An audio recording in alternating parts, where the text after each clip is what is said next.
Hello all dear student, most welcome. I hope आप सभी अच्छे से होंगे। आज जो हम डिस्कस करने वाले हैं that is the PSPCL JEE 2025 shift first paper solution करेंगे।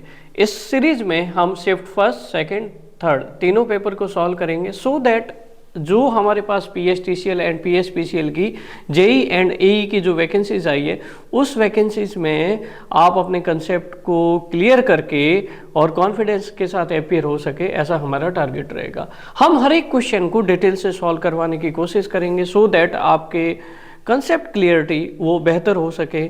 और हमारे पास JEE लेवल के क्वेश्चंस कर रहे हैं एज वेल एज हम टारगेट ये भी करेंगे कि इनको इन डेप्थ सॉल्यूशन इस तरह से किया जाए कि AE लेवल का टारगेट भी हमारे पास कंप्लीट हो सके। सो यहाँ पर स्टार्ट करते हैं। दिस इज अमृत वंश Jahangir, IAS qualified in electrical engineering branch. Let start question number 1। इस पेपर को हम दो पार्ट में करने वाले हैं। टोटल हमारे पास टेक्निकल पार्ट में 50 क्वेश्चन है।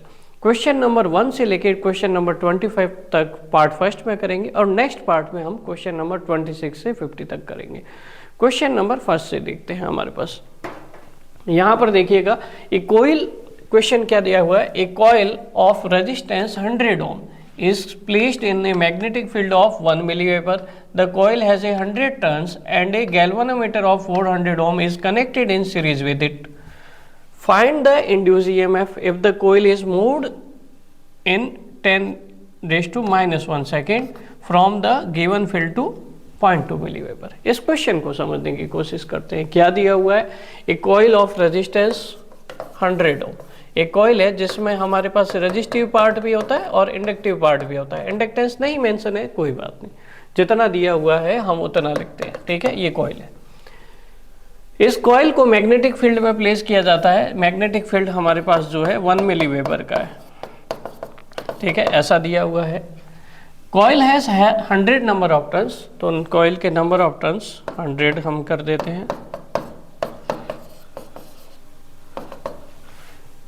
And a galvanometer of 400 ohm is connected in series with.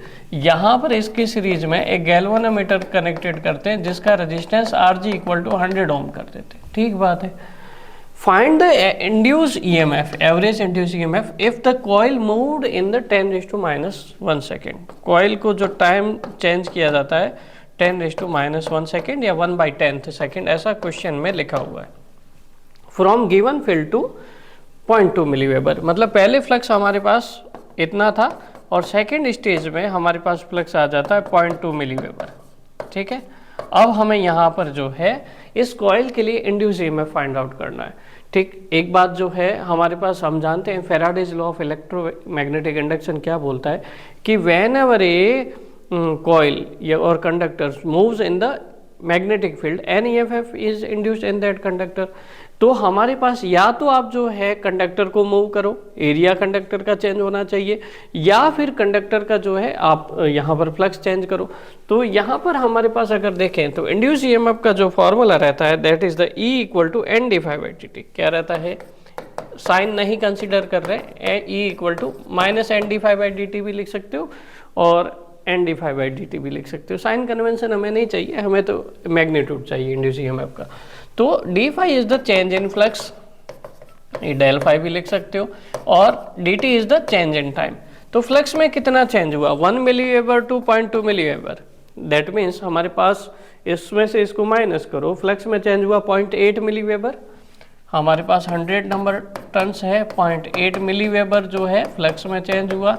और टाइम में कितना चेंज हुआ, कितने टाइम में, 10⁻⁻1 सेकेंड में, 10⁻⁻1 सेकेंड में। दैट इज 100 इंटू 0.8 इंटू 10⁻², ये तो कैंसिल आउट हो जाएगा। 0.8 वोल्ट हमारे पास आंसर आएगा। करेक्ट आंसर क्या देखने को मिलेगा, 0.8 वोल्ट। एक्स्ट्रा कंसेप्ट हम इसमें क्या डिस्कस कर सकते हैं, E is equal to NdΦ/dt ना। ये जो फ्लक्स रहता है हमारे पास, φ equal to flux density into area. अब हमारे पास ये फ्लक्स चेंज होना चाहिए। अल्टीमेटली फ्लक्स को चेंज करने के लिए दो तरीके हो सकते हैं, या तो फ्लक्स डेंसिटी को चेंज करो और या फिर आप एरिया को चेंज करो। तो क्वेश्चन को इस तरीके से मॉडिफाई भी किया जा सकता है कि चेंज इन एरिया मेंशन हो, या फिर change in magnetic flux density हो, इटसेल्फ इट रिप्रेजेंट्स दैट कि फ्लक्स में चेंज हुआ है। तो यहाँ पर हमारे पास directly flux change in flux में लिखा हुआ है, लेकिन इन डेप्थ में और थोड़ा जाए तो change in flux density and change in area it also can be represented in the question. Next question देखते हैं हमारे पास। Induction generator works between slips 1 to 2, 0.1 to 1, less than 0 और ग्रेटर देन 2। हमारे पास कभी भी इंडक्शन जनरेटर है या इंडक्शन मोटर है, एक्चुअली इंडक्शन मोटर का हम जो है ऑपरेटिंग रीजन 3 जगह ऑपरेट कर सकते हैं। इंडक्शन को ब्रेकिंग रीजन में भी चला सकते हैं, मोटरिंग रीजन में भी चला सकते हैं और जनरेटिंग रीजन में भी चला सकते हैं। अगर हम टॉर्क स्पीड कैरेक्टरिस्टिक्स देखें, इंडक्शन मोटर का जो टॉर्क स्पीड कैरेक्टरिस्टिक्स आता है कुछ इस तरीके से आता है हमारे पास। एक बार ड्रॉ करके देखते हैं। ये टॉर्क स्पीड कैरेक्टरिस्टिक्स है। स्टार्टिंग में हमारे पास स्पीड 0 है और फाइनली हमारे पास स्पीड ns है। ये टॉर्क है, यहाँ पे आप जो है स्पीड को शो कर सकते हो एंड स्लिप को भी शो कर सकते हो। जब स्पीड 0 रहती है तो स्लिप 1 और यहाँ पर स्लिप 0 रहता है। कुल मिला के बात ये, जैसे जैसे स्पीड बढ़ेगी वैसे वैसे स्लिप घटेगा, बिकॉज slip can be represented difference of synchronous speed rotor speed upon synchronous speed ns minus n upon ns। Clear? Ultimately as the rotor speed increases, difference between the synchronous speed and rotor speed decreases और slip भी decrease होगी हमारे पास। कुल मिला के बात यह है कि सिंक्रोनस स्पीड तो फिक्स है ना, ns equal to 120 f upon p, frequency 50 hertz की सप्लाई है। कंस्ट्रक्शन में पोल जो है या 2 या 4 सेलेक्ट करो, 2 या 4 सेलेक्ट करो, ns फिक्स है। रोटर स्पीड जैसे जैसे बढ़ेगी या घटेगी उसके अकॉर्डिंग स्लिप की वैल्यू चेंज होती है। क्लियर है? स्टार्टिंग में रोटर स्पीड 0 तो स्लिप 1 रहेगा, बाद में जैसे रोटर स्पीड हमारे पास ns आएगी तो स्लिप 0 रहेगा। अब हमारे पास ये जो है रेंज, ये जहां पे हमारे पास स्लिप का रीजन, स्लिप जो है 0 से 1 के बीच में रहती है, that is called motoring region. इसको मोटरिंग रीजन बोलते हैं। यहां पे स्लिप पॉजिटिव रहती है। स्लिप कैसा रहता है? स्लिप पॉजिटिव रहती है। लेकिन एक ऐसा कंडीशन आता है, अगर मान लीजिए ऐसा कुछ करें कि रोटर की स्पीड जो है सिंक्रोनस स्पीड से ज़्यादा कर दे तो ns माइनस n स्लिप क्या हो जाएगा? नेगेटिव हो जाएगा। स्लिप जब भी नेगेटिव होगा तो क्या फर्क पड़ेगा? देखते हैं हमारे पास एक इंडक्शन मोटर का अगर आपने पावर फ्लो डायग्राम देखा होगा, उसमें क्या होता है? सबसे पहले स्टेटर इनपुट देते हैं, स्टेटर में इनपुट सप्लाई देते हैं ना, फिर स्टेटर में लॉसेस होते हैं। कौन कौन से? Stator copper losses, stator iron losses, तो स्टेटर लॉसेस हम लिख देते हैं। फिर स्टेटर लॉसेस के बाद जो भी इनपुट होता है एयर गैप के थ्रू जो है रोटर इनपुट बनता है। तो हमारे पास रोटर इनपुट बनता है जिसको हम एयर गैप पावर भी बोलते हैं और पीजी से रिप्रेजेंट करते हैं, जिसका रोटर सर्किट के रेस्पेक्ट में फॉर्मूला होता है I2 square R2 upon slip. ये फॉर्मूला होता है। If slip is negative, slip negative हो जाएगा, rotor input is negative. Rotor input negative होने का मतलब क्या होगा? रोटर इनपुट नेगेटिव होने का मतलब ये कि पहले नॉर्मल कंडीशन में मोटरिंग मोड में रोटर इनपुट स्लिप पॉजिटिव था, रोटर इनपुट पॉजिटिव था। रोटर इनपुट नेगेटिव होने का मतलब ये है कि रियलिटी में रोटर इनपुट नहीं ले रहा है, रोटर तो क्या दे रहा है? आउटपुट दे रहा है। एयर गैप पावर नेगेटिव हो गई, रोटर आउटपुट दे रहा है, किसको देगा? स्टेटर को देगा। That means power flows from the rotor to stator. Rotor to stator power जाएगा तो हम जो है सप्लाई को पावर दे रहे हैं, और सप्लाई को पावर दे रहे हैं, इसका मतलब जो है सप्लाई को कौन सी पावर? Active power. सप्लाई को जो पावर दे रहे हैं दैट मीन्स ये जनरेटर की तरह काम करेगा। जब भी स्पीड हमारे पास सिंक्रोनस स्पीड से ज़्यादा होगी, n greater than ns, slip कैसा हो जाएगा? लेस देन 0 हो जाएगा। उसको हम बोलते हैं जनरेटिंग रीजन। तो आगे हमारे पास जो रीजन आएगा that is the generating region. एक हमारे पास ब्रेकिंग रीजन भी होता है। मोटर को जब ब्रेक करना हो तो हमारे पास स्लिप को जो है ग्रेटर देन 1 करते हैं। इधर आओगे तो स्लिप ग्रेटर देन 1, उधर जाओगे तो slip less than 0, that is negative. तो यहाँ पर ये जो है ब्रेकिंग रीजन रहता है। क्लियर? तो ये ब्रेकिंग रीजन हमारे पास देखने को मिलेगा। अल्टीमेटली इंडक्शन जनरेटर जो हम यूज़ करते हैं उसके लिए हमें ये देखना है कि एक्टिव पावर जो है वो बाहर जा रही है। एक्टिव पावर जो है जनरेटर से रोटर इनपुट नेगेटिव हो गया, स्टेटर पावर आउटपुट हो गया, एक्टिव पावर जो है सप्लाई की तरफ जा रही है। लेकिन एक बात आपको ध्यान रखना है, ये जो है induction machine is a singly excited machine. Singly excited machine का क्या मतलब है? सिंगली एक्साइटेड मशीन का मतलब भाई साहब ऐसा है कि यहाँ पर आपके पास जैसे मोटर कंसीडर करो, इंडक्शन मोटर कंसीडर करोगे तो हमारे पास स्टेटर और रोटर को कंसीडर करते हैं। रोटर की जो हमारे पास इंटरनल वाइंडिंग होती है, या फिर अगर स्क्वेल केज रोटर को कंसीडर करोगे तो हमारे पास इस तरह से इंटरनली केज बना होता है, एंड रिंग से शॉर्ट सर्किटेड होता है। स्टेटर की वाइंडिंग ये होती है जिसको हम सप्लाई देते हैं, तो स्टेटर की वाइंडिंग सिंगल वाइंडिंग होगी जिसको हम सप्लाई देते हैं, इसलिए वो सिंगली एक्साइटेड है। रोटर की वाइंडिंग को हम सप्लाई नहीं देते, रोटर की वाइंडिंग को नहीं सप्लाई देंगे। सिंक्रोनस मशीन में तो ऐसा होता है, रोटर पे फील्ड वाइंडिंग होती है और स्टेटर पे आर्मेचर वाइंडिंग होती है। आर्मेचर वाइंडिंग में भी मैग्नेटिक फील्ड प्रोड्यूस होता है और रोटर में भी मैग्नेटिक फील्ड वाइंडिंग में भी मैग्नेटिक फील्ड प्रोड्यूस होता है। जब एक म्यान में दो तलवारें होती हैं, फील्ड फ्लक्स और आर्मेचर फ्लक्स दो होते हैं, तब आर्मेचर रिएक्शन का कंसेप्ट आता है। जब हमारे पास डबली एक्साइटेड मशीन रहेगी, दो मैग्नेटिक फ्लक्स रहेंगे, तो आर्मेचर रिएक्शन का कंसेप्ट आता है प्रभु। और उसके बाद अगर सिंगली एक्साइटेड मशीन की बात करें तो यहाँ पर तो भाई साहब एक ही मैग्नेटिक फ्लक्स है, जो केवल स्टेटर का बोल दो या आर्मेचर का फ्लक्स बोल दो, ठीक। यहाँ पे आर्मेचर रिएक्शन का कंसेप्ट नहीं आएगा। डीसी मशीन में जाओगे वहां पर भी यही समस्या, दो मैग्नेटिक फ्लक्स है। सिंक्रोनस मशीन जाओगे वहां पर भी दो मैग्नेटिक फ्लक्स है, फील्ड फ्लक्स, मेन फ्लक्स, है ना, तो वहां पर ये दिक्कत रहता है आर्मेचर रिएक्शन का। अब यहाँ पे जो हम ये डिस्कस क्यों कर रहे हैं, induction machine is a singly excited machine, इसके रोटर में हमारे पास कोई मैग्नेटिक फील्ड नहीं प्रोड्यूस हो रहा है। यहाँ पर जो है सिंगली एक्साइटेड मशीन है, रोटर में मैग्नेटिक फील्ड नहीं प्रोड्यूस हो रहा है। मैग्नेटिक फील्ड प्रोड्यूस करना पड़ेगा ना, कोई भी जनरेटर जो काम करता है वो ईएमएफ इंड्यूस करता है, उसके लिए किसकी रिक्वायरमेंट होती है? मैग्नेटिक फील्ड की। Whenever A rotating conductor moves in the magnetic field, magnetic flux को कट करता है या मूव करता है मैग्नेटिक फील्ड में, तब उसमें ईएमएफ इंड्यूस होता है। मैग्नेटिक फील्ड ही नहीं रहेगा तो ईएमएफ कहां से इंड्यूस होगा?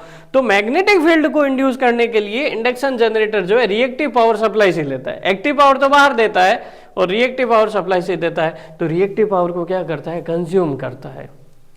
रिएक्टिव पावर को, एक ऐसा जनरेटर जो रिएक्टिव पावर को कंज्यूम करता है, that is the under excited region, है ना। वो रिएक्टिव पावर को क्या कर रहा है? कंज्यूम कर रहा है ना, रिएक्टिव पावर को कंज्यूम कर रहा है, या फिर हम ऐसा बोल रहे हैं नेगेटिव रिएक्टिव पावर को सप्लाई कर रहा है। नेगेटिव रिएक्टिव पावर को क्या कर रहा है? सप्लाई कर रहा है। तो ये बातें ध्यान रखनी चाहिए कि रिएक्टिव पावर कंजप्शन करता है और एक्टिव पावर जो है सप्लाई करता है for its operation. Next question बहुत ईजी क्वेश्चन है, इसमें हमें जो है ज़्यादा डेप्थ से एक्सप्लेनेशन की जरूरत नहीं है। एक इनपुट इलेक्ट्रिकल सिग्नल है, एस हमारे पास दिया हुआ है 10100, किसको दिया है? नॉट गेट को। तो नॉट गेट का आउटपुट क्या होगा बताओ? इनपुट ऐसा दिया, नॉट गेट क्या करता है? इन्वर्ट करता है, कॉम्प्लीमेंट ले लेता है, 1 का 0, 0 का 1, तो इसका कॉम्प्लीमेंट ले लो सिंपली 0 1 0 1 1। इसका आउटपुट क्या होगा? A will be the right answer, correct. इसमें इन डेप्थ जाने की जरूरत नहीं है। नेक्स्ट क्वेश्चन देखते हैं जरा। हाँ, नोट गेट को हम जो है कॉम्प्लीमेंट भी बोल सकते हैं, इन्वर्टर भी बोल सकते हैं, ये थोड़ा ध्यान रखिएगा, ठीक है। नेक्स्ट क्वेश्चन देखते हैं। While calculating RTH, constant current sources in the circuit are replaced by short circuit, replaced by open circuit, treated in parallel with other voltage source, converted into equivalent voltage source। इसके बारे में देखते हैं। RTH calculate करते हैं। कोई भी अगर आपके पास सर्किट दिया हुआ है इस तरह से, मान लीजिए वीएस है, ये R1 हो गया, यहाँ पर आपके पास एक डिपेंडेंट सोर्स आ गया 4VS, और यहाँ पर जो है फिर एक आ गया, और यहाँ पर करंट आ गया IS, या वैल्यू रख देते हैं हम, VS इक्वल टू 10 वोल्ट रख देते हैं यहाँ पर, और यहाँ पर IS इक्वल टू 5 एम्पियर रख देते हैं। और ये टर्मिनल है A एंड B, यहाँ पे आपको जो है फाइंड आउट करना है RTH। जब भी RTH फाइंड आउट करोगे, हमारे पास नियम क्या होते हैं? नियम ये होते हैं कि वोल्टेज सोर्स को क्या कर दो या करंट सोर्स को क्या कर दो, उसके इंटरनल इम्पीडेंस से रिप्लेस कर दो। वोल्टेज सोर्स को उसके इंटरनल इम्पीडेंस से रिप्लेस करो और करंट सोर्स को उसके इंटरनल इम्पीडेंस से रिप्लेस करो। वोल्टेज सोर्स और करंट सोर्स। वोल्टेज सोर्स को किस तरीके से रिप्रेजेंट किया जाता है? ये हमारे पास सोर्स वोल्टेज है, बीच में रेजिस्टेंस होता है RS इंटरनल रेजिस्टेंस, और टर्मिनल A और B के बीच में ये प्रैक्टिकल वोल्टेज सोर्स का डायग्राम है। टर्मिनल वोल्टेज जो है हमें इस तरह से मिलता है। प्रैक्टिकल करंट सोर्स का डायग्राम क्या रहेगा? प्रैक्टिकल करंट सोर्स का डायग्राम हमारे पास IS, ये RS या RTH और इस तरीके से रहता है, टर्मिनल A एंड B।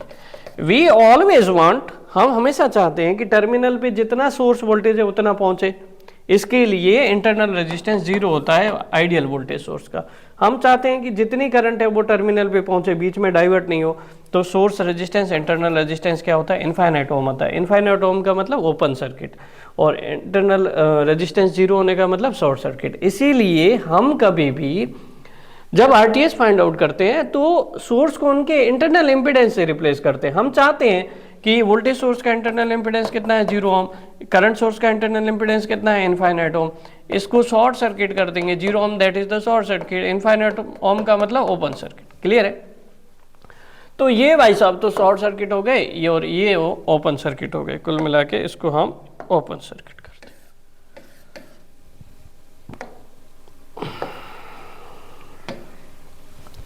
इसको ओपन सर्किट कर देते हैं, ठीक है।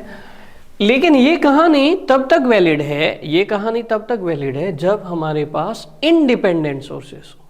सोर्सेस भी दो टाइप के होंगे, dependent voltage source and current source, independent voltage source and current source. ये कहानी एप्लीकेबल है for the constant current source है भाई प्रभु, लेकिन इंडिपेंडेंट होना चाहिए। कैसा होना चाहिए?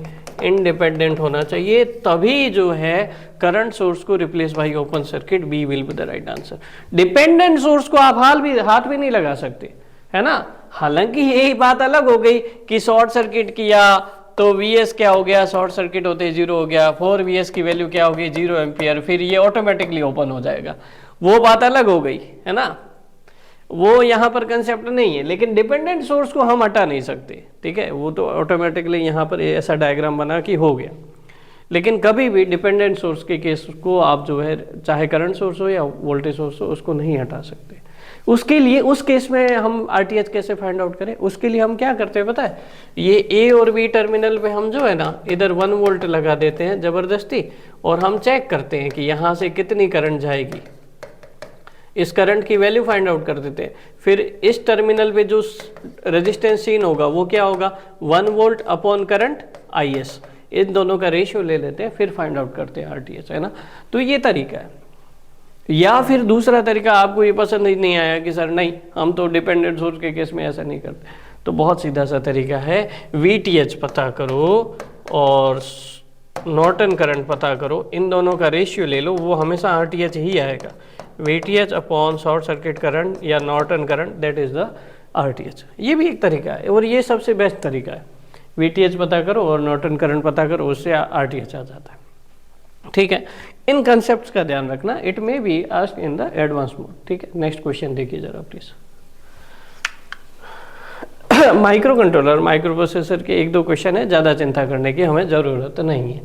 Multiplexed lower address bus, address bus जो होती है वो हमारे पास जैसे 8085 माइक्रो प्रोसेसर है, उसमें 16 बिट की एड्रेस बस होती है, ठीक है।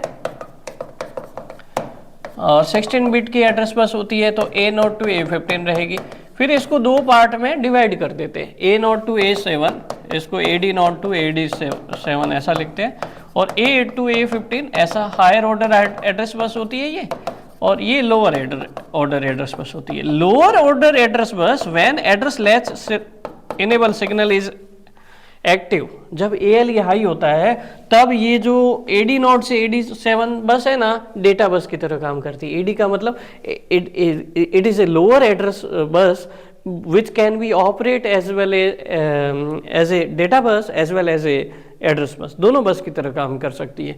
इसीलिए हमारे पास ALE जब हाई होता है तब जो है लोअर एड्रेस बस जो है डेटा बस की तरह काम करती है ना। ऐसा क्वेश्चन पूछा गया है कि multiplexed lower address and data bus, lower address data bus AD0 to AD7 are available both in, कौन से 2 केस में अवेलेबल होती है? 8085 में तो होती है प्रभु, बाकी का आप जो है अंदाजा ही लगा दो, तो ये ऑप्शन करेक्ट हो गया। MCS 5 1, it is nothing but the 8051 micro controller. ये 8051 माइक्रो कंट्रोलर है, इसमें भी हमारे पास ऐसी कुछ फैसिलिटी रहती है जिसमें हमारे पास मल्टीप्लेक्स लोअर एड्रेस बस जो है डेटा बस की तरह काम करती है। ठीक है, नेक्स्ट क्वेश्चन देखें।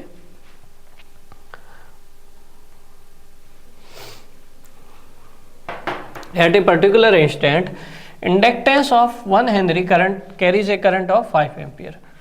एक इंडक्टेंस है L 1 Henry carries a current of 5 ampere. While voltage across it 1 volt, energy stored E is equal to half Li square. Energy stored in the inductance is half L I square, capacitor में half C V square. ठीक है, L is I square 5 का square that is the 25/2 joule. Energy की unit क्या रहेगी? Joule. 25/2 joule. D will be the right answer. Next question देखें।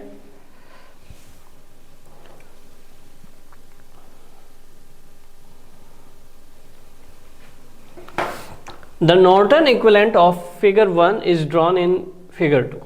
बहुत बढ़िया। Find out short circuit current, that is the Norton current and Norton resistance respectively. एक diagram दिया हुआ है बहुत छोटा सा। इस डायग्राम में नॉर्टन करंट और नॉर्टन रेजिस्टेंस पता ना करना है। पहले नॉर्टन रेजिस्टेंस पता कर लेते हैं, फिर देख लेते हैं। नॉर्टन रेजिस्टेंस मतलब RTH ही होता है।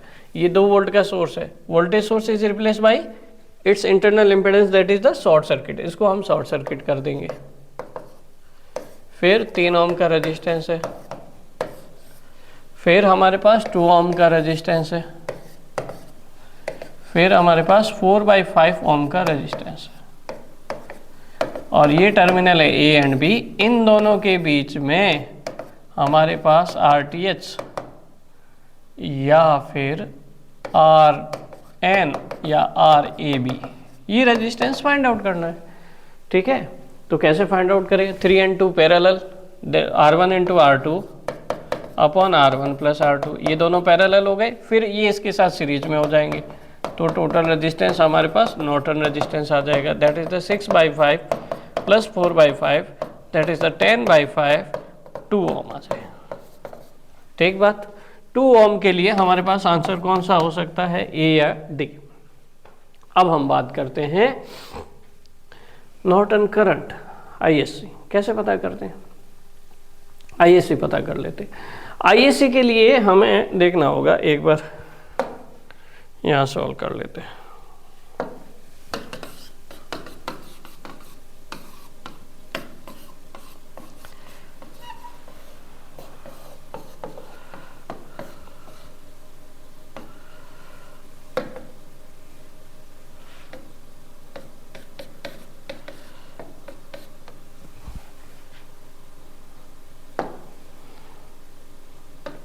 देखो यहाँ वोल्टेज सोर्स था कितने वोल्ट का, 2 वोल्ट का।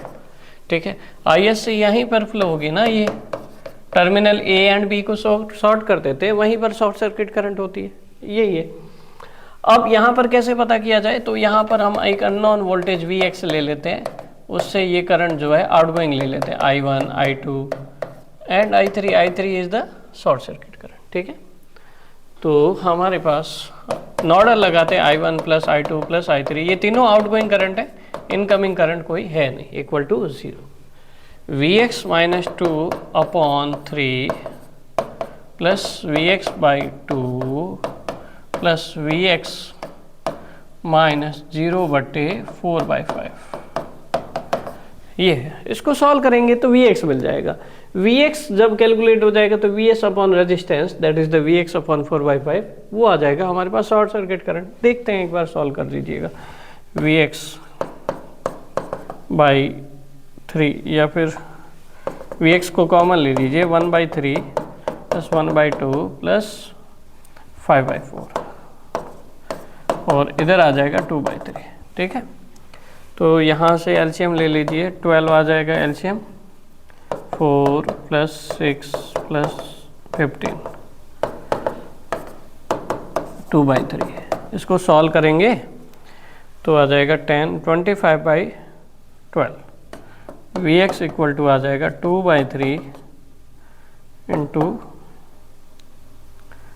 12/25,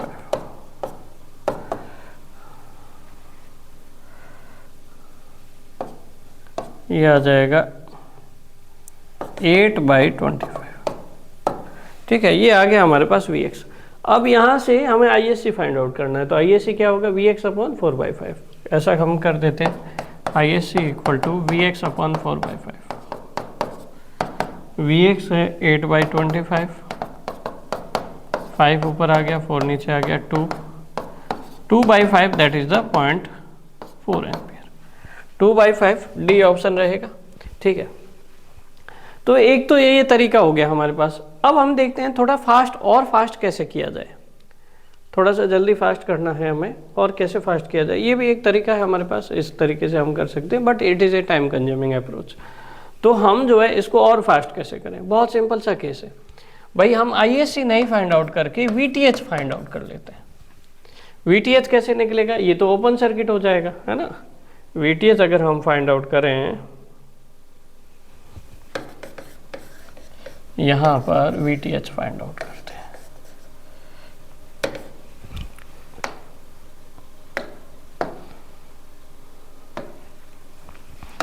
ये VTH फाइंड आउट करते हैं। तो यहाँ पर VTH में यहाँ तो कोई करंट नहीं फ्लो होगी, तो कुल मिला के इसके अक्रॉस जो वोल्टेज होगा वही VTH आ जाएगा हमारे पास। Open circuit VTH find out करने के लिए टर्मिनल को ओपन सर्किट करते हैं बिटवीन A एंड B। तो हमारे पास VTH क्या होगा, वोल्टेज डिवीजन रूल लगाओ, तो ये R1 है, ये R2 है मान लो, तो 2 इंटू यह इसके अक्रॉस वोल्टेज चाहिए, ये VS है वोल्टेज, VS इंटू 2 रेजिस्टेंस हमारे पास ये, और 2 + 3 दैट इज द 4/5 वोल्ट। कितना आ जाएगा, 4/5 वोल्ट। ये VTH आ गया। RTH हम पहले ही निकाल चुके हैं। RTH कितना आया था हमारे पास, 2। और हम थोड़ी देर पहले ही बता दिए थे हमने कि ISC will be the ratio of VTH/RTH, या RTH can be find out VTH/ISC। तो हमारे पास VTH है हमारे पास 4/5 और ये 2 है, तो ये 2/5 ही आएगा। अल्टीमेटली 2/5 हमारे पास डी ऑप्शन आ जाएगा। बहुत इजी तरीका है, थोड़ा सा फास्ट तरीके से हो जाता है, कैलकुलेशन दिमाग में ही कर सकते हो। नेक्स्ट क्वेश्चन देखते हैं जरा।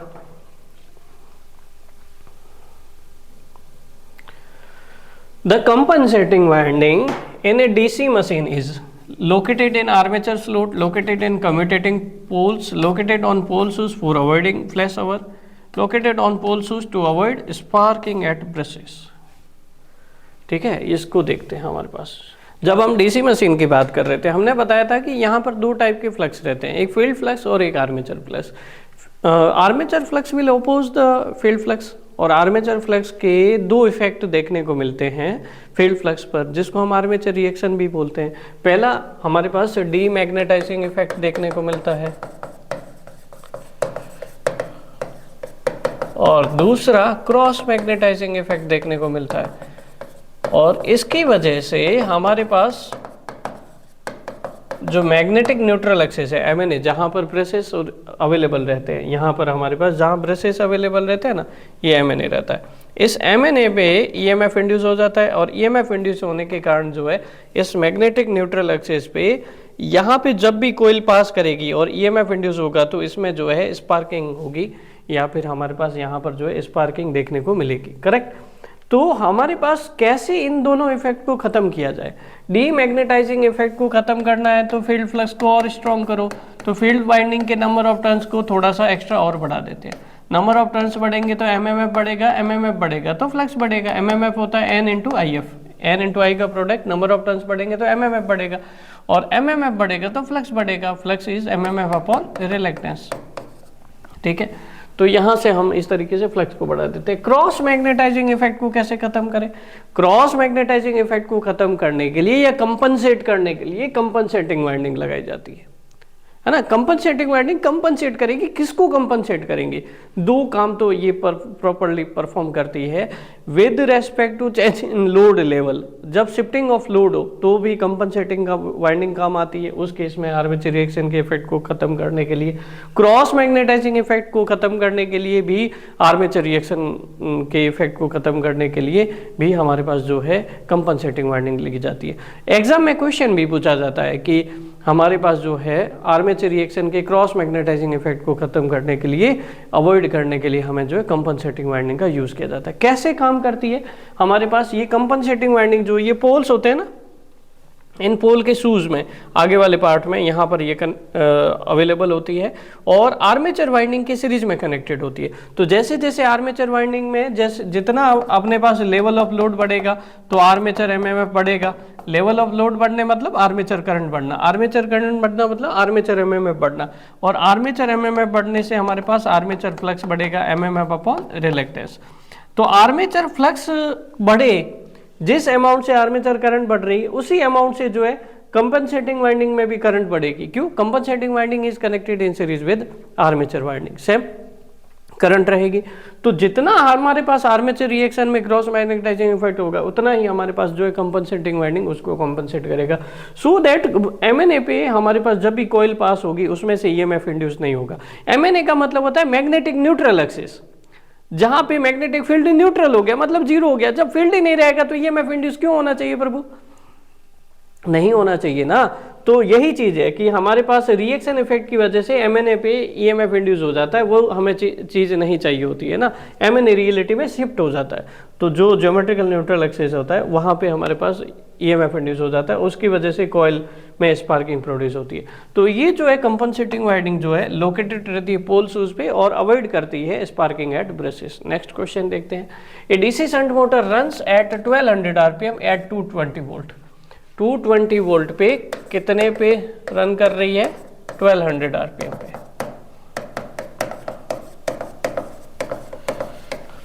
When connected to 175 volt supply, अब जो है दूसरे केस में हमने वोल्टेज को चेंज कर दिया 175, तो स्पीड कितनी होगी N2 इस केस में हमें देखना है। ठीक है, कैसे देखें? अब देखो जरा प्लीज, यहाँ पर हम कैसे सॉल्व करें।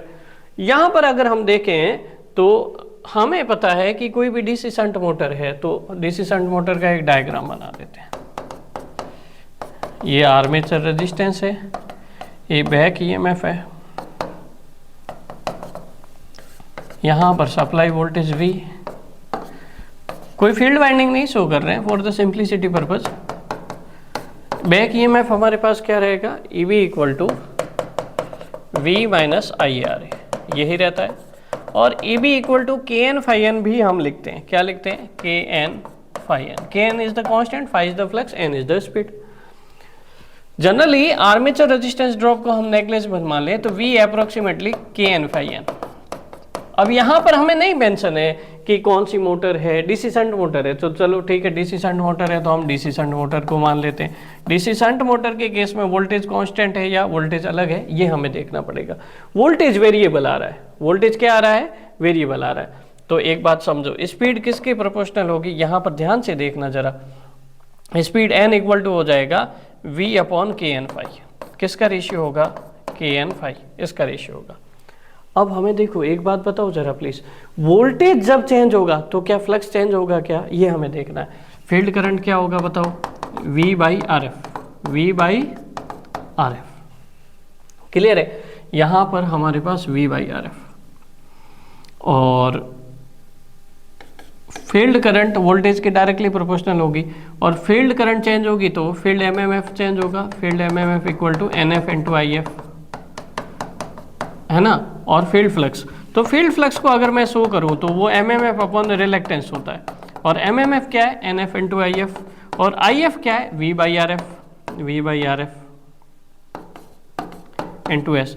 तो आपको यहाँ पे समझ में आ रहा है कि number of turns of field winding, ये कोई मतलब नहीं है, ये हमारे पास कोई मतलब नहीं है। RF फिक्स है, तो फील्ड फ्लक्स किसके डायरेक्टली प्रोपोर्शनल है? वोल्टेज के डायरेक्टली प्रोपोर्शनल।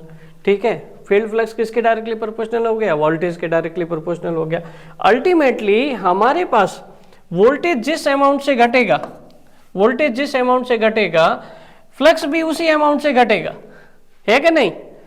ऐसा है हमारे पास, वोल्टेज जिस अमाउंट से घटेगा, फील्ड करंट उसी अमाउंट से घटेगी, फील्ड घटेगा, फील्ड फ्लक्स भी उसी अमाउंट से घटेगा। ओवरऑल हम ऐसा बोल सकते हैं कि speed is directly proportional to ratio of V by phi, या speed is directly proportional to ratio of V by IF, और IF is the V by RF। RF resistance fix है। Ultimately V by phi ratio same रहेगा, voltage घटाओ बढ़ाओ उससे कोई फर्क नहीं पड़ रहा। डीसी शंट मोटर है डीसी शंट मोटर के केस में हमारे पास V/φ रेशियो सेम है। इसका मतलब वोल्टेज जितना घटाओगे जिस अमाउंट से, फ्लक्स भी उसी अमाउंट से घटेगा और स्पीड क्या रहेगा, सेम रहेगा।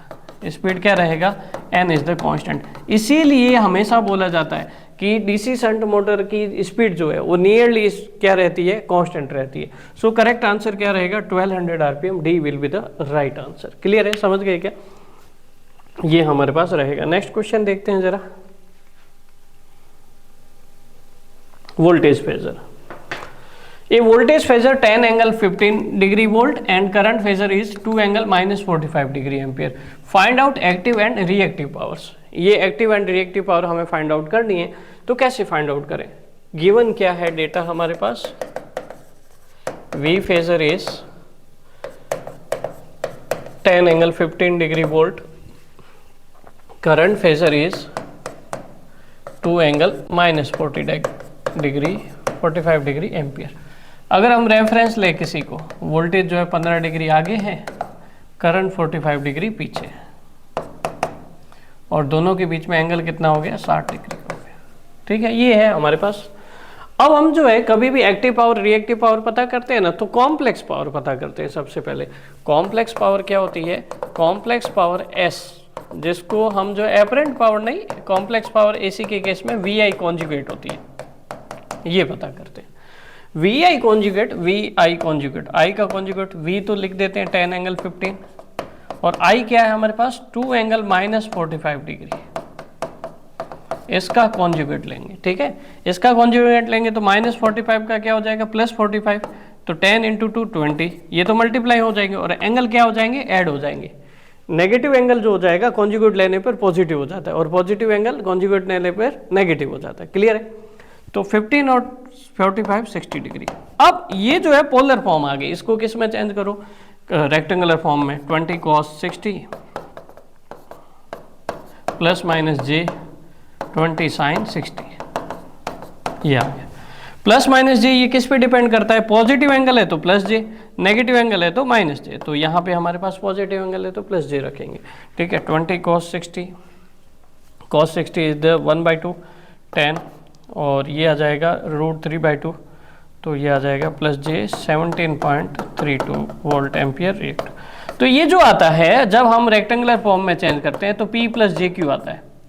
यहाँ से आप डायरेक्टली बता सकते हो P is the active power, Q is the reactive power. P कितना है हमारे पास, 10 वाट है, P कितना आया, 10 वाट आया, और Q कितना आया, 17.32 volt ampere reactive.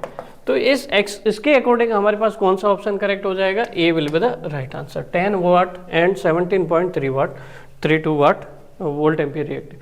Ultimately S equal to VI conjugate से आप जब फाइंड आउट करते हो तो पोलर फॉर्म निकलती है, उसको रेक्टेंगुलर में चेंज कर दो, आपके पास जो है आंसर आ जाएगा P plus minus JQ। Clear है, नेक्स्ट क्वेश्चन देखते हैं।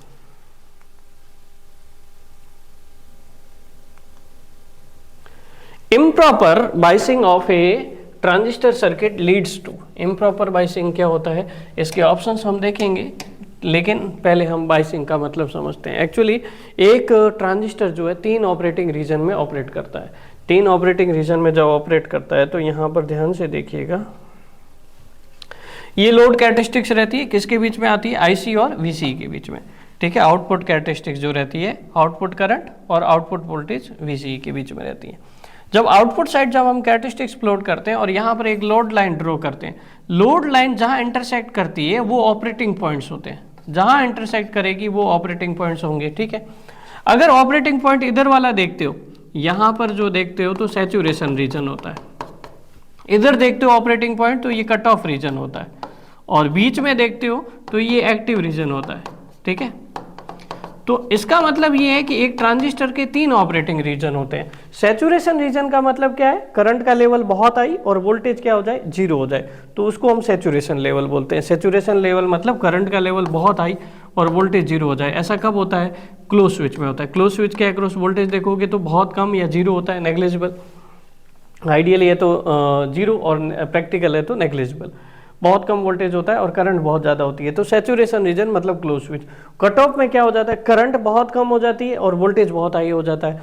कट ऑफ में करंट बहुत कम या नेग्लिजिबल जीरो हो जाए और वोल्टेज अप्लाई करो, भले ही करते रहो, तो ये कौन सा रीजन है? Open switch. ये ओपन स्विच रीजन होता है। बीच में जो रीजन होता है वो एक्टिव रीजन होता है। अल्टीमेटली एक जो पीएन जंक्शन डायोड होता है ना, अगर उसको फॉरवर्ड बायस करोगे तो क्लोज स्विच की तरह ऑपरेट करेगा, रिवर्स बायस करोगे तो ओपन स्विच की तरह ऑपरेट करेगा। अब हमें ये देखना होता है कि जब हमारे पास पीएन जंक्शन डायोड को as a open switch close switch काम किया जा सकता है, तो फिर ट्रांजिस्टर का क्या काम था? ट्रांजिस्टर 3 रीजन में ओपन होता है, ऑपरेट होता है, ओपन स्विच, क्लोज स्विच और तीसरा एक्टिव रीजन। एक्टिव रीजन में हम उसको एम्पलीफायर बनाते हैं और हमारा टारगेट यही रहता है कि ट्रांजिस्टर में वो एक्टिव रीजन में ऑपरेट करे। ट्रांजिस्टर हमेशा किस रीजन में ऑपरेट करे? Active region. Why active region? Active region में उसको हम एम्पलीफायर बनाते हैं। भाई ओपन स्विच क्लोज स्विच तो हम पीएन जंक्शन डायोड से भी तो बना सकते थे, ट्रांजिस्टर की क्या जरूरत पड़ गई भाई साहब? इसलिए उसको एक्टिव रीजन में ऑपरेट कराते हैं। एक्टिव रीजन में ऑपरेट कराने के लिए VC की वैल्यू एक फिक्स होनी चाहिए और IC की वैल्यू फिक्स होनी चाहिए। ये मिड पॉइंट पे एक्टिव रीजन रहता है। तो to maintain that certain amount of collector current and collector to emitter voltage, हम जो एक्टिव रीजन में तभी ऑपरेट कर पाएगा, और इसीलिए इसकी बाइसिंग की जरूरत होती है ना। बाइसिंग की जरूरत हमारे पास एक्चुअली, इसको अगर AC सप्लाई देते हैं, आप सभी जानते हैं AC सप्लाई में हमारे पास मैग्नीट्यूड जो है चेंज होता रहता है, करंट का वैल्यू घटेगा बढ़ेगा, कलेक्टर वोल्टेज घटेगा बढ़ेगा। बाइसिंग का मतलब है कि AC सिग्नल में हम जो है DC सिग्नल ऐड कर देते हैं और इसको शिफ्टेड AC बना देते हैं। शिफ्टेड AC का मतलब ये इस तरह का बनेगा, AC भी बनेगा तो ऊपर का बनेगा। तो अल्टीमेटली अगर एक्टिव रीजन में थोड़ा बहुत चेंज होगा तो वो इतने लेवल तक ही चेंज होगा, यहाँ तक ही लेवल तक ही चेंज करेंगे आप, ज़्यादा नहीं। सो इसका ऑपरेटिंग रीजन यहीं पर चेंज होता रहेगा थोड़ा बहुत। लेकिन एक्टिव ऑपरेटिंग रीजन बहुत ज़्यादा चेंज हो गया तो सैचुरेशन में आ जाएगा ऊपर की तरफ, और नीचे जाएगा तो कट ऑफ में आ जाएगा। तो फिर जो है आउटपुट सिग्नल में हमें क्या मिलेगा? डिस्टोर्शन मिलेगा। तो इम्प्रॉपर बाइसिंग से हमें जो है आउटपुट सिग्नल में डिस्टोर्शन मिलता है। करेक्ट आंसर क्या होगा? B will be the right answer. Faulty location नहीं होगा, हैवी लोडिंग नहीं होगा, excessive heat production in collector. हालांकि इनडायरेक्ट आउटपुट, इनडायरेक्ट सॉल्यूशन ये भी हो सकते हैं, faulty location, heavy loading, excessive heat, ये भी हो सकते हैं, बट हमें इनमें से भी बेहतर सेलेक्ट करना है। That will be the B will be the right answer, distortion in output signal. ठीक है, नेक्स्ट क्वेश्चन देखते हैं हमारे पास। The instrument use for measuring AC only is PMMC type, moving iron type, deflection ammeter and induction type. देखिए यहाँ पर हमारे पास वेरियस टाइप के इंस्ट्रूमेंट्स यूज किए जाते हैं for the measurement of voltage, current, power and various things. तो उसमें हमें ये देखना है कि DC के लिए कौन सा यूज़ किया जाता है, AC के लिए कौन सा यूज़ किया जाता है, which meter is use for both conditions. ठीक है, तो PMMC type permanent magnet type का होता है। मोस्टली इसको जो है, मोस्टली क्या, इसको DC ओनली के लिए ही यूज़ किया जाता है। ठीक है, मूविंग आयरन टाइप ये हमारे पास जो है AC के लिए भी यूज़ किया जा सकता है, as well as DC measurement के लिए भी यूज़ किया जा सकता है। डिफ्लेक्शन एमीटर, डिफ्लेक्शन तो कोई भी हो सकता है, PMMC टाइप का हो सकता है, MI टाइप का हो सकता है, ED टाइप का हो सकता है, डिफ्लेक्शन किसी में भी आ सकता है। ये स्पेसिफाई नहीं किया कि कौन से टाइप का है, तो इसको जो है हम अनसर्टेनिटी में रखेंगे क्या ऑप्शन है। और ओनली हमारे पास जो है induction type, induction type principle कहाँ अप्लाई होता है? केवल AC की केस में, DC की केस में इंडक्शन टाइप प्रिंसिपल अप्लाई नहीं हो सकता। तो हमारे पास क्वेश्चन जो दिया हुआ है उसमें केवल AC ओनली के लिए पूछा है, that is the induction type instrument will be the right answer. Next question देखिएगा जरा please. The output of a two input OR gate is zero only when, OR gate है हमारे पास, और गेट में क्या होता है? दो इनपुट दे दीजिए A B और आउटपुट Y देखते हैं, A B और आउटपुट Y। दो इनपुट क्या हो सकते हैं? 0 0 हो सकते हैं, 0 1 हो सकता है, 1 0 हो सकता है, 1 1 हो सकता है। ठीक है, अगर और में एडिशन ही होता है, और हमारे पास एडिशन परफॉर्म करता है 0 + 0 0, 0 + 1 1, 1 + 0 1 और 1 + 1, यहाँ पे 1 ही आएगा। एक्चुअली एडिशन कैसा है हमारे पास? एडिशन का अर्थ ये नहीं कि जो हम न्यूमेरिकल एडिशन करते वो है, यहाँ पर हमारे पास जो है हाई और लो का एडिशन है ना। तो अगर दोनों हाई है तो हमारे पास हाई मिलेगा, दोनों में से एक भी हाई है तो हाई मिलेगा, दोनों में से एक भी हाई है तो हाई मिलेगा, दोनों लो है तो फिर आउटपुट लो मिलेगा, लो दैट इज द 0। तो हमारे पास output to input OR gate का 0 ओनली तभी पॉसिबल है जब दोनों इनपुट क्या हो? 0, दोनों फिर अन्यथा क्या होगा, दोनों में से एक भी हाई हो गया तो आउटपुट हाई रहेगा। तो both inputs are 0, D will be the right answer. Next question देखते हैं जरा।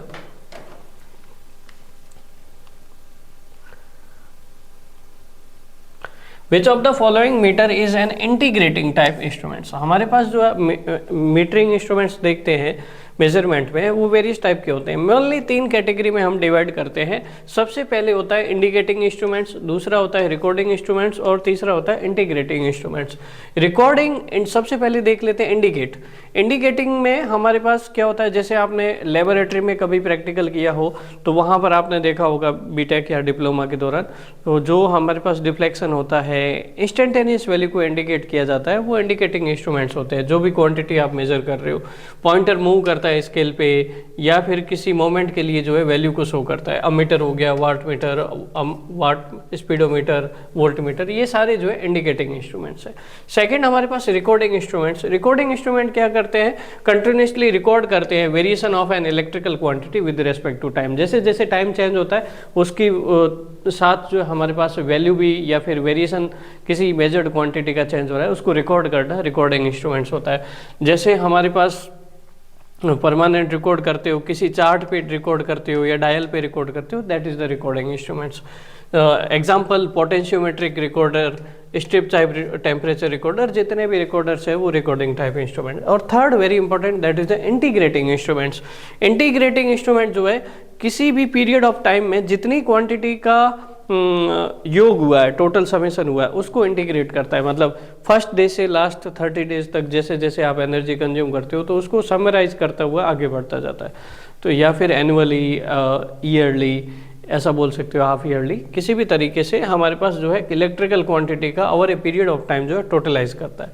तो ये जो मीटर कौन से होते हैं, जैसे बैटरी की यूनिट होती है एम्पियर आवर मीटर होती है, ठीक है। एनर्जी मीटर जैसे वाट आवर हो गया, केवीएच मीटर हो गया, ये सारे मीटर जो है हमारे पास इंटीग्रेटिंग इंस्ट्रूमेंट्स होते हैं। और यही हमें पूछा था कि ऐसा कौन सा इंस्ट्रूमेंट है जो इंटीग्रेटिंग टाइप का हो, वो हमारे पास एनर्जी मीटर होता है। तो आपके घर का जो बिल आता है वो टैरिफ जो डिसाइड होती है एनर्जी मीटर के इंटीग्रेशन से ही डिसाइड होती है। Next question, match list first with the list second. यहाँ पर हमारे पास ऑप्शंस दिए हुए हैं, machine tools, square cage induction motor. List first में machine tool, rolling mill drive, paper industry और over head travelling cranes. Second list में दिया हुआ square cage motor, DC motor, short time rated motor और square cage motor with clutches और slip ring. तो इसमें list first की quantities को लिस्ट सेकंड की क्वांटिटीज के साथ मैच करना है। लेकिन मैच करने से पहले हमें ये पता होना चाहिए कि कौन सी टाइप की एप्लीकेशन है, उसकी क्या कैरेक्टरिस्टिक्स होती है, उसके उस कैरेक्टरिस्टिक्स के हिसाब से मोटर का सिलेक्शन करना है। तो एप्लीकेशन ऑफ मशीन से रिलेटेड आपके एग्जाम में बहुत अच्छे क्वेश्चंस पूछे जाते हैं, ये आपको मालूम भी होना चाहिए। तो यहाँ पर हमारे पास सबसे पहले देखते हैं मशीन टूल्स।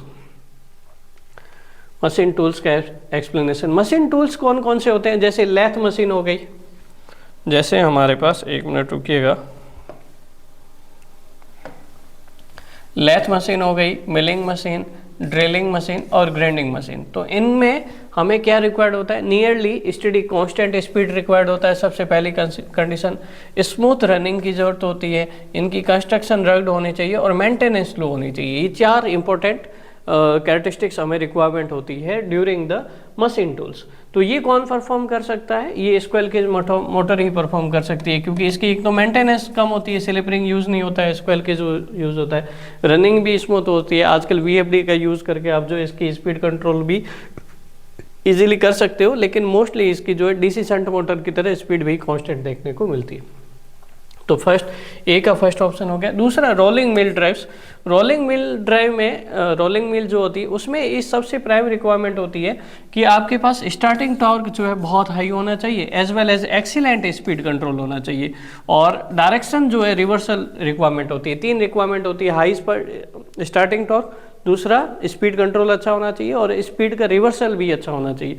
ऐसा पॉसिबल जो है, अगर AC और DC मोटर में किसी को स्पीड कंट्रोल के लिए, वाइड स्पीड कंट्रोल के लिए प्रेफर करना है तो आप DC मोटर को प्रेफर करिएगा। तो हमें जो है DC सीरीज मोटर हो गया, DC कंपाउंड मोटर हो गया, ये दोनों मोटर्स जो है हमें रोलिंग मिल ड्राइव में यूज़ की जाती है। DC compound motor is mostly use in the rolling mill drives, क्योंकि उसमें हम जो है कम्युलेटिव कंपाउंड से जो है हाई स्टार्टिंग टॉर्क भी प्रोड्यूस कर लेंगे, एज वेल एज जो है हमारे पास रिवर्सन ऑफ डायरेक्शन भी इजीली पॉसिबल होता है, स्पीड कंट्रोल भी इजीली पॉसिबल होता है। तीसरा पेपर इंडस्ट्री। पेपर इंडस्ट्री में क्या रिक्वायर्ड होता है?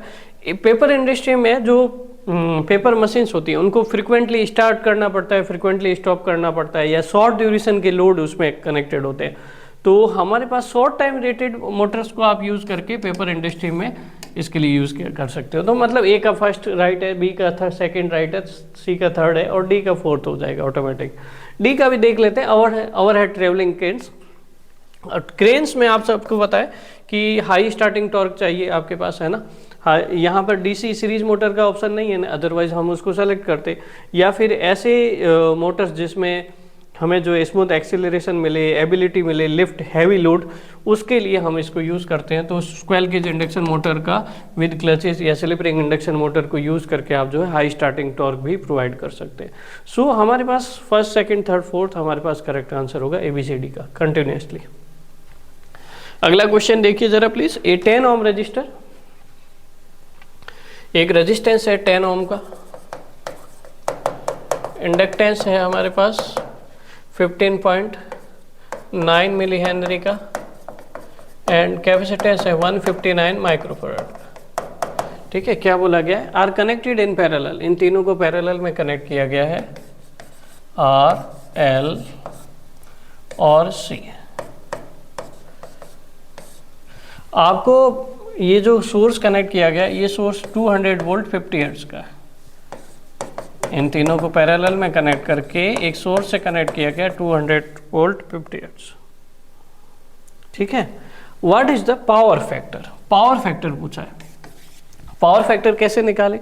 पावर फैक्टर निकालने का एक तो तरीका ये है कि हम जो है R, L, C यहाँ से कंबाइंड करके Z निकालें। क्या निकालें?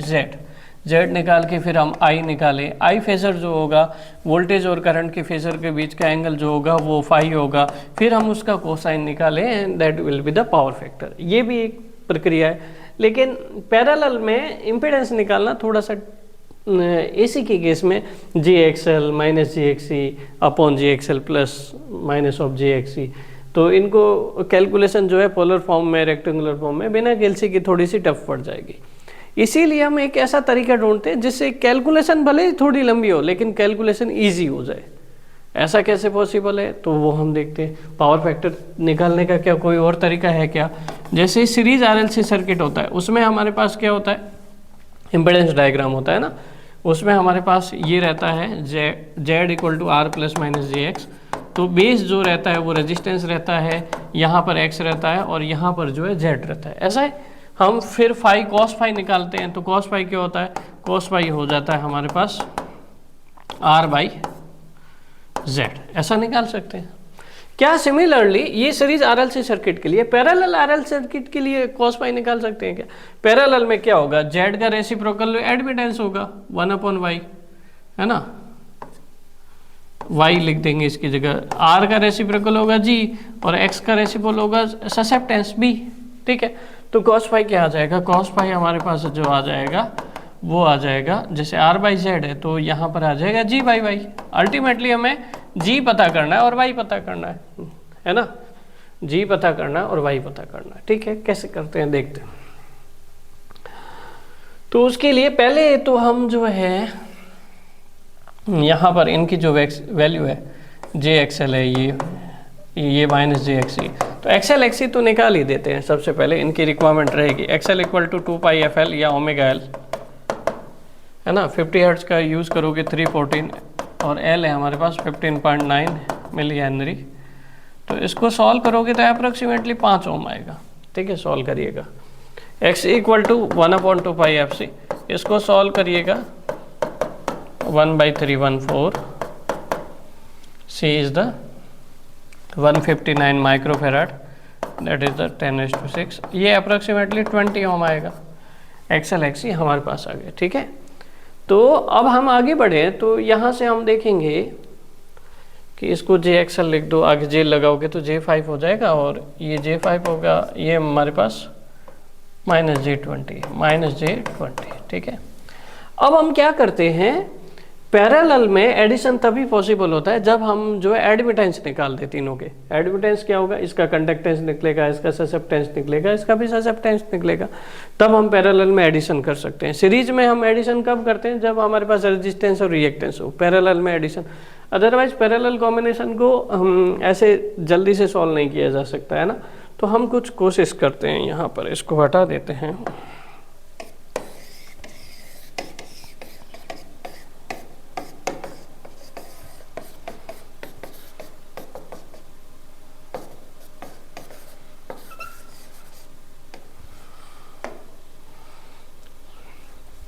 सबसे पहले जी पता करते हैं। जी 1/r 1/10 दैट इज द 0.1 मो। मो लिखो या सीमेंस लिखो, सीमेंस लिख देते हैं, ठीक है। और इसका एडमिटेंस, इसका जो है हमारे पास YL क्या रहेगा, 1/JXL 1/J5 that is the -J.2। और इसका क्या रहेगा YC, इसको YR भी लिख सकते हो, G की जगह YR लिख दो। YC रहेगा 1/-JXC that is the J1/20 J.05, ठीक है, ये रहेगा। टोटल एडमिटेंस क्या रहेगा, तीनों का summation YR plus YL plus YC। YR है ये 1/10 that is the 0.10 siemens 0.10। YL क्या है -J.2 और ये क्या है +J.05। ये आ जाएगा 0.10 -J.15, ये आ जाएगा, ठीक है। ये हमारे पास एडमिटेंस आ गया। इसको अगर आप कंपैरिजन करोगे G + -JB, ये आ जाएगा, ठीक है। हमें क्या चाहिए, G तो आ गया 0.1, ठीक है, G तो आ गया 0.1। Y चाहिए, Y का मैग्नीट्यूड कैसे निकालोगे, √G² + B² 0.1² प्लस 0.15²। इसको सॉल्व करोगे तो लगभग अप्रोक्सीमेट 0.18 आएगा। तो अप्रोक्सीमेट हमारे पास 0.18 आएगा। इसका रेशियो लोगे तो 0.54। सिंस हमारे पास RLC है ना, ओवरऑल हम ऐसा बोल सकते हैं कि जैसे रिएक्टेंस नेगेटिव होता है ना, तो कैपेसिटिव इफेक्ट होता है। इसी तरह से यहाँ पर ओवरऑल हमने देखा ससेप्टेंस नेगेटिव है, तो इंडक्टिव इफेक्ट होगा। इनफैक्ट इंडक्टिव इफेक्ट होगा तो आएगा 0.656 लैगिंग आएगा। क्या आएगा, अगर ससेप्टेंस नेगेटिव है तो लैगिंग पावर फैक्टर, और हमारे पास रिएक्टेंस वाला इम्पिडेंस वाला जो पार्ट रहता है, रिएक्टेंस नेगेटिव होता है तो हमारे पास लीडिंग पावर फैक्टर रहता है, ठीक है। तो ये थोड़ा ध्यान रखिएगा प्लीज़। तो 0.56 लैगिंग हमारे पास यहाँ पर देखने को मिलेगा। नेक्स्ट क्वेश्चन देखें।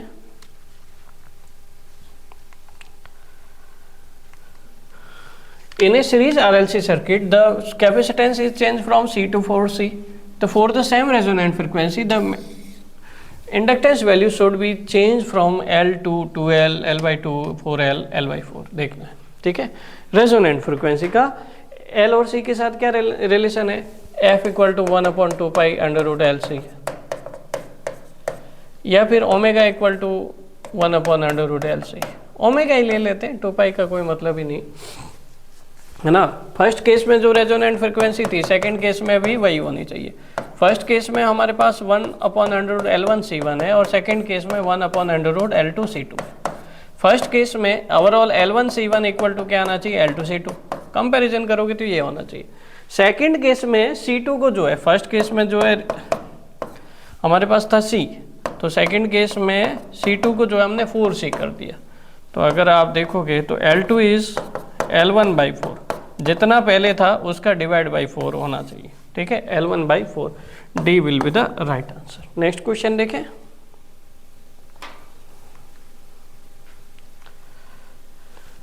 In a forward region characteristics of a diode एफियरीज।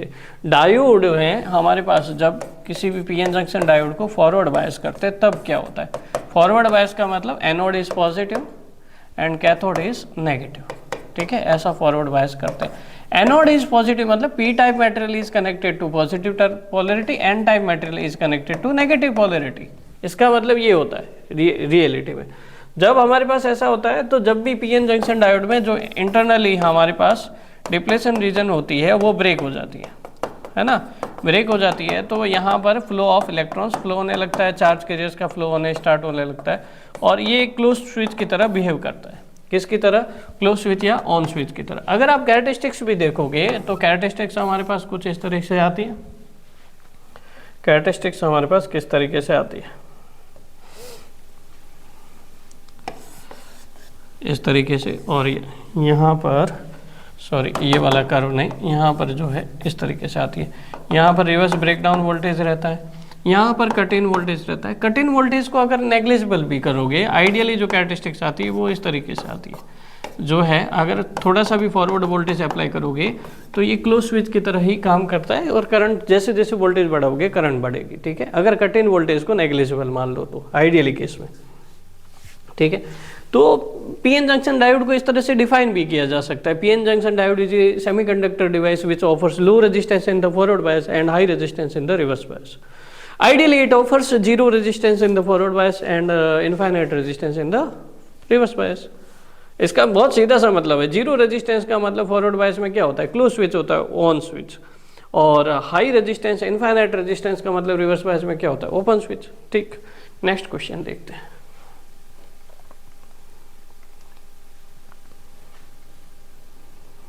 A 220 volt DC motor having an armature resistance of 0.8 ohm, armature current is 25 volt.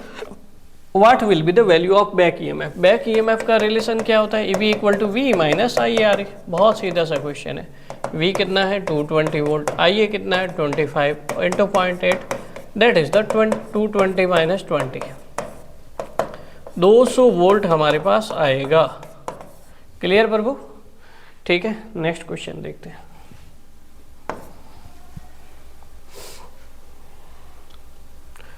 If the no load voltage of a certain generator is 210 volt and rated voltage is 200 volt, then the voltage regulation is generally हमारे पास अगर certain generator है, DC shunt generator को ही consider कर लेते हैं। DC shunt generator की characteristics किस तरीके से आती है? डीसी शंट जनरेटर की कैरेक्टरिस्टिक्स कुछ इस तरीके से आती है। नो लोड पे आपके पास जो है 210 वोल्ट आ गया, ये वोल्टेज है, ये लोड है 0% लोड, ये 100% load, that is the rated load, full load. Load बढ़ने का मतलब क्या होता है? करंट का बढ़ना। बहुत सिंपल सा केस है। आइए 0 है यहाँ पर, और यहाँ पर आइए फुल लोड है। ठीक है, तो हमारे पास लोड बढ़ने पर जो रेटेड वोल्टेज आता है वो कितना आ रहा है? 200 वोल्ट आ रहा है। तो नो लोड पे वोल्टेज है हमारे पास 210 वोल्ट, फुल लोड या रेटेड कंडीशन पे वोल्टेज है 200 वोल्ट। ये जो ड्रॉप आया ये किसके कारण आया? हम सभी जानते हैं A B equal to V minus IRA। No load होगा मतलब IA 0 होगा, तो बैक EMF किसके बराबर होगा? नो लोड वोल्टेज के बराबर, तब वोल्टेज हाई मिलता है। लेकिन जैसे जैसे लेवल ऑफ लोड बढ़ता है IRA ड्रॉप बढ़ेगा, और टर्मिनल वोल्टेज आपके पास जैसे जनरेटर है ना, तो जनरेटर में क्या होगा? जनरेटर के लिए, ये तो मोटर के लिए हो गया, हमारे पास जनरेटर के लिए क्या होगा? जनरेटर के लिए होगा output voltage equal to induce EMF minus IRA। ठीक है, तो अगर नो लोड कंडीशन होगी तो IA 0 होगा और इंड्यूस EMF के बराबर होगा। जैसे ही लेवल ऑफ लोड बढ़ता जाएगा टर्मिनल वोल्टेज घटता जाएगा। तो हमारे पास ये जो घटता है वोल्टेज, ये एक तो IARA ड्रॉप होता है जिसको वोल्टेज ड्रॉप बोलते हैं, आर्मेचर रेजिस्टेंस ड्रॉप बोलते हैं। एक armature resistance, armature reaction drop होता है। आर्मेचर रिएक्शन में भी हमारे पास डीमैग्नेटाइजिंग इफेक्ट होता है ना, जिसकी वजह से फ्लक्स कमजोर होता है। फ्लक्स कमजोर होता है तो E इक्वल टू क्या होता है? KN/N। इफ फ्लक्स कमजोर होता है तो E कम होगा, E कम होगा तो वोल्टेज कम होगा। ठीक है, तो भी वोल्टेज कम होगा। So there are two drop mainly when load is increased from 0 to 100%. First is the IARA drop, armature resistance drop. Second is the armature reaction drop. If we consider only the armature reaction, तो जो characteristics आएगी उसको internal characteristics बोलते हैं. If we consider both armature reaction drop as well as armature resistance drop, तो जो characteristics आएगी external characteristics आएगी. ये क्वेश्चन एग्जाम में पूछे गए हैं, ध्यान रखिएगा. वोल्टेज रेगुलेशन क्या होता है? Voltage regulation is the change in voltage from no load to full load with respect to load. Full load condition, no load में 210 वोल्ट, फुल लोड में 200/200, 10/200 into 100, that is a 5%. What will be the right answer? 5%. 5% का मतलब ये है कि यहाँ पर जो वोल्टेज में चेंज आया ना वो कितने परसेंट आया, 210 से 200 गया, 5% चेंज आया। सीधी सी बात, इसका आधा कर दो, 105 से 100 में चेंज आया, कुल मिला के 5% ही तो चेंज आया, डायरेक्टली बता सकते हो। तो हमारे पास फॉर्मूले की जरूरत नहीं है। वैसे कई बुक्स में ऐसा भी फॉर्मूला लिखा होता है, no load minus full load अपन नो लोड, वो मत लीजिएगा, दैट इज रॉन्ग कंसेप्ट, ठीक है। हमेशा कोई भी परसेंटेज निकाला जाता है रेटेड के रेस्पेक्ट में निकाला जाता है ना, फुल लोड के रेस्पेक्ट में, तो फुल लोड का ही डिवाइड करना आप, ठीक है। नेक्स्ट क्वेश्चन देखो जरा please, match list first with list second. Power transformer, power transformer कहाँ यूज होता है, ऑप्शन देख लेते हैं। सबसे पहले thyristor firing circuit, impedance matching at different city locality, generating station. Generating station ठीक लगता है। पावर ट्रांसफार्मर जनरेटिंग स्टेशन पे 11 kV पे या 33 kV पे आजकल जनरेशन होता है, ठीक है। पहले 11 kV पे जनरेशन करते थे, आजकल जो है बढ़िया जो नए जनरेटर आने हैं उसमें 33 kV पे जनरेशन हो रहे हैं। फिर इस वोल्टेज को हम स्टेप डाउन करके हाई वोल्टेज पे पावर सप्लाई करते हैं, 220 kV, 765 kV, 400 kV, ठीक है। इतना हाई वोल्टेज भेजते हैं, है ना, हाई वोल्टेज पे ट्रांसमिशन करते हैं, तो हमें इसको स्टेप अप करने की जरूरत होती है। और जनरेटिंग स्टेशन पे जो ट्रांसफार्मर लगा होता है, step up transformer, that is called power transformer. तो ए का ऑप्शन करेक्ट क्या होगा, फोर्थ। ए का फोर्थ होगा, तो दूसरा तीसरा चौथे में से कोई करेक्ट हो सकता है। पहला तो इनकरेक्ट हो ही गया, और दूसरा ऑप्शन देखते हैं, distribution transformer. Distribution transformer local area में लगा होता है, डिफरेंट सिटी की लोकेलिटीज में, to supply the power. Distribution transformer step down transformer होता है। आपके घर के पास जो डीपी लिखा होता है, डिस्ट्रीब्यूशन पैनल, डिस्ट्रीब्यूशन ट्रांसफार्मर, उससे जो है डिफरेंट लोकेलिटी से हम स्टेप डाउन करके वोल्टेज को सप्लाई करते हैं। तो सेकेंड पावर को सप्लाई करते हैं, सेकेंड का बी का थर्ड होना चाहिए, तो थर्ड वाला ऑप्शन गया, फोर्थ और थर्ड ये आ गया। अब हमारे पास आगे बढ़ते हैं, pulse transformer. Pulse transformer thyristor में जो हम गेट पल्स देते हैं, हमारे पास anode, cathode and gate terminal पे जब आप पल्स अप्लाई करोगे तभी जब ये ऑन होता है। Pulse transformer thyristor firing circuit में होता है, सी का फर्स्ट हो जाएगा हमारे पास। तो ये भी गए भाई साहब, ऑप्शन कौन सा रहेगा, second will be the right answer. Audio frequency transformer impedance matching के लिए बचता है, क्योंकि ऑडियो फ्रीक्वेंसी ट्रांसफार्मर जैसे आपने देखा होगा ना, लाउड स्पीकर वगैरह, वहाँ पे सबसे इंपॉर्टेंट चीज़ है impedance matching. Maximum power transfer theorem क्या कहता है, RL should be RTH, so maximum power can be transferred from source to load. वहाँ पे इम्पीडेंस मैचिंग बहुत ज़रूरी होता है ऑडियो ट्रांसफार्मर वगैरह में। तो जहाँ पे लाउड स्पीकर हो वगैरह हो, वहाँ पर मैक्सिमम पावर को मेंटेन किया जाता है, इम्पीडेंस को मैच करना जरूरी होता है, तो वहाँ पर जो है हम इसको यूज़ कर सकते हैं। नेक्स्ट क्वेश्चन देखिएगा जरा please. So what will be the right answer, second will be the right answer.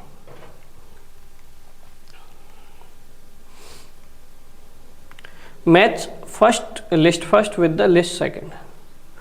Thermocouple, thermocouple electrical generator, accelerometer और थर्मिस्टर। पहले चार नाम देख लेते हैं, फिर ऑप्शन क्या हो सकते हैं, टेम्परेचर, एक्सेलरेशन, टेम्परेचर डिफरेंस और rotating torque.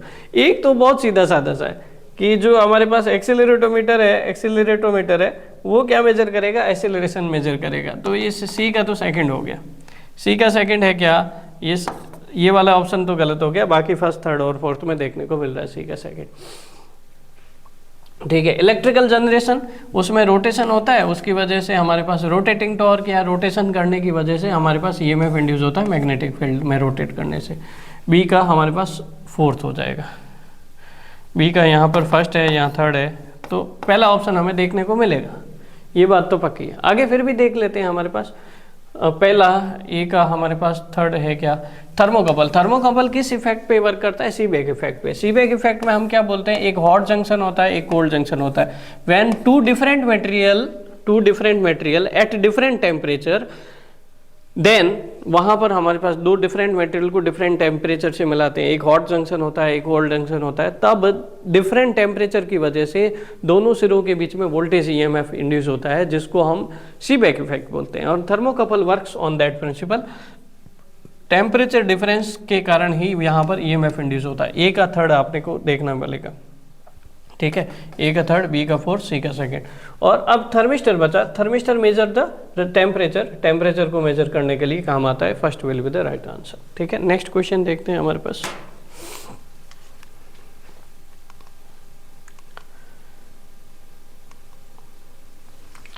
In a series circuit, क्या क्वेश्चन दिया हुआ है? In a series circuit containing pure resistance, pure inductance, current voltage are, pure resistance pure inductance है R L Z, 5 sin omega T plus 2π/3, 15 sin omega T plus 5/6। ठीक है, frequency same होना चाहिए, impedance बताना है, जेड बताना है। Z किसका रेशियो होगा? V/I का रेशियो होगा, है ना। जेड V/I का रेशियो होगा, V phasor is VRMS angle θ1, I phasor is IRMS angle θ2। तो VRMS क्या है? Vm/√2, दैट इज द 15/√2, और इसका एंगल क्या है? एंगल है 5π/6, और ये क्या है हमारे पास? 2π/3 ना, 5/√2 और एंगल है 2π/3, 2π/3 दैट इज द 120 डिग्री। ठीक, और वो आ गया हमारे पास 150 डिग्री, 150 डिग्री। इन दोनों का रेशियो है, जेड आएगा V phasor upon I phasor, इन दोनों का रेशियो रहेगा। तो √2 से √2 कैंसिल आएगा, 3 एंगल, और 5π/6 150 minus 120 that is the 30 degree, 3 angle 30। ये आ गई पोलर फॉर्म। अब इसका चेंज कर दो आप रेक्टेंगुलर फॉर्म में, 3 cos 30 plus J sin 3 sin 30, J 3 sin 30। ठीक है, 3 cos 30 plus J sin 30, J sin 3 into 1/2, 3 into √3/2, ये आ जाएगा 2.5 समथिंग ऐसा कुछ आता है, और ये आ जाएगा हमारे पास, ये आ जाएगा J 1.5। तो आप इससे कंपैरिजन करोगे R प्लस J, अगर रेजिस्टेंस भी फाइंड आउट करना है तो 2.59 ऐसा कुछ आएगा, है ना। रेजिस्टेंस उतना आ जाएगा, रिएक्टेंस 1.5 ओम आ जाएगा, और Z हमारे पास क्या आ जाएगा? 3 ओम आ जाएगा। जो भी पूछा है, हमें इम्पिडेंस पूछा है, रेजिस्टेंस, इम्पिडेंस का वैल्यू पूछा है, तो आप 3 ओम बता सकते हो।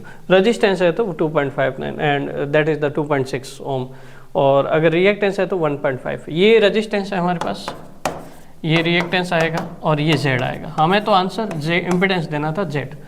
अब पावर फैक्टर वगैरह भी निकाल सकते हो आराम से, इम्पिडेंस ट्रायंगल से, इम्पिडेंस ट्रायंगल से फाई है, Z है, X R, power factor cos phi is R/Z, तो उससे करके भी निकाल सकते हो। नेक्स्ट क्वेश्चन देखते हैं हमारे पास।